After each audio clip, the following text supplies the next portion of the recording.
महिन्याला भावाची ओवाळणी बहिणीला देण्याचा निर्णय झाला. कोणीही माईचा लाल आला तरी लाडकी बहीण योजना बंद होणार नाही. अफवा पसरवत असतात, तेव्हा लक्ष देऊ नका. त्या बहिणींना शेवटपर्यंत या भावाची साथ असणार आहे. या सर्व कल्याणकारी योजनांमध्ये सगळ्यात माझी आवडती योजना कुठली असेल तर मुख्यमंत्री माझी लाडकी बहीण योजना.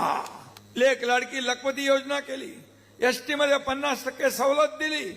मुलींचं उच्च शिक्षण मोफत केलं. माझ्या लाडक्या बहिणीने एवढंच सांगतो मी, लाडक्या बहिणींची योजना बंद करायला खूप लोक महाभाग आले, कोर्टात गेले, म्हणाले हे चुनावी जुमला आहे, हे काय होणार नाही.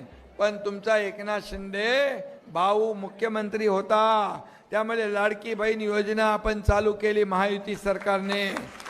आता मी तुम्हाला सांगतो की कुठल्याही परिस्थितीमध्ये कुणाचाही मायका लाल आला तरी लाडकी बहीण योजना बंद होणार नाही. 1500 रुपये ही मोठी गोष्ट नाही. स्वतःच्या सहीने ते पैसे काढू शकतात. दुसऱ्याकडे हात पसरायचा आता त्यांना दिवस राहिले नाही. सर्वसामान्य कुटुंबातून मी आलोय. मी देखील शेतकऱ्याचा मुलगा आहे. मी गरिबी पाहिली आहे. माझ्या आईची पत्नीची तगमग पाहिली आहे. त्यांच्या डोळ्यातली कणाव पाहिली आहे.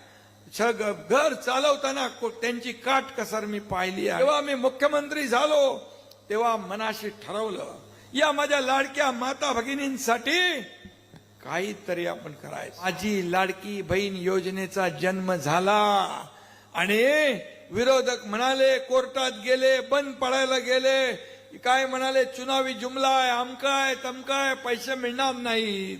लाडकी बहीण योजनेचे पैसे चालू झाले.